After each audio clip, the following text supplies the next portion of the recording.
देखो, तीन शरीर है। एक स्थूल शरीर जो आप ये देख रहे हैं, ये यहीं छूट जाता है और इसकी गति हो जाती है। अगर गाड़ भी दिया जाए तो भी जल तत्व जल में, वायु तत्व वायु में, आकाश तत्व आकाश में, अग्नि तत्व अग्नि में, पृथ्वी तत्व पृथ्वी में, अगर जला दिया जाए तो इसकी गति यही होती है अंतिम। और सूक्ष्म शरीर और कारण शरीर, ये तीन शरीर हैं। तो स्थूल तो छूट जाता है, सूक्ष्म और कारण। जीव का स्वभाव शरीर कारण है, और मन बुद्धि चित्त अहंकार पांच ज्ञानेंद्रियां, सूक्ष्म पांच कर्मेंद्रियां, ये ढांचा छूटने के बाद वो अपने कर्म के अनुसार फिर नरक या स्वर्ग, अगर स्वर्ग जाएगा तो बाहरी ढांचा देवता का हो जाएगा, अंदर पूरा सिस्टम वही है, समझ रहे ना।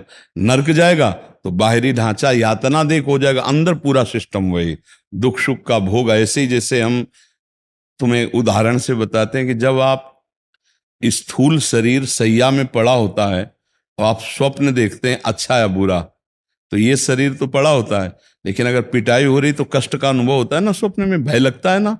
अगर सुखद होता है तो सुख लगता है कि नहीं लगता। तो सुख दुख दोनों का अनुभव करने वाला स्वाप्निक देह कुछ मिनट कुछ घंटे के लिए होता है, और ये स्थूल शरीर सोया हुआ है, इसका तो भान भी नहीं होता कि हमारा एक शरीर स्थूल सोया हुआ है, लेकिन उस समय हम सुख दुख भोगते हैं ना।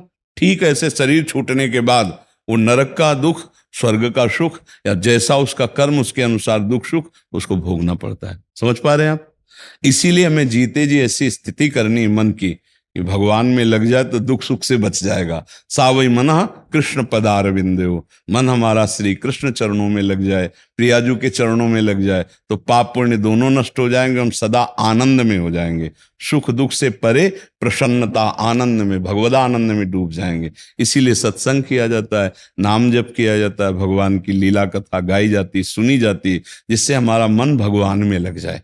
भगवान में लग गया काम बन गया, और मन अगर पाप में लगा तो दुर्गति, थोड़ा पुण्य किए तो स्वर्गात फिर जन्म ले, और भगवान में लग गया तो सदगति हो जाती है। समझ गया?